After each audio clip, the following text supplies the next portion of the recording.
Congress party Jagan గురించి నేను ఒకటే గర్వంగా కూడా చెప్తా ఉన్నా. జగన్ మంచోడు కాబట్టే మా తాతను రాజారెడ్డి గారిని చంపిన వాళ్ళు ఈ రోజుకి కూడా ప్రశాంతంగా బతుకుతా ఉన్నారు. జగన్ చెడ్డోడైనంటే వాళ్ళంతా బతుకుండే వాళ్ళ. మా తాతగారిని దారుణంగా నరికి చంపిన వాళ్ళంతా ఈరోజు ప్రశాంతంగా ఇప్పటికీ ఉన్నారు.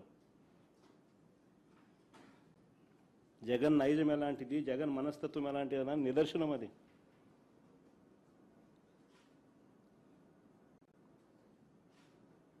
వారికి ఎప్పటికీ ఏమీ కాదు. ఎందుకనంటే మాకు నేర్పించింది రాజకీయాలు ఎలా చేయాలని మాకు నాన్న నేర్పించింది హత్యలు చేయమని కాదు, చంద్రబాబు నాయుడు గారి మాదిరి ప్రజలకు మంచి చేసి మంచి పేరు తెచ్చుకొని రాజకీయాలు చేయాలని. అది చంద్రబాబుకు మాకు ఉన్న డిఫరెన్స్.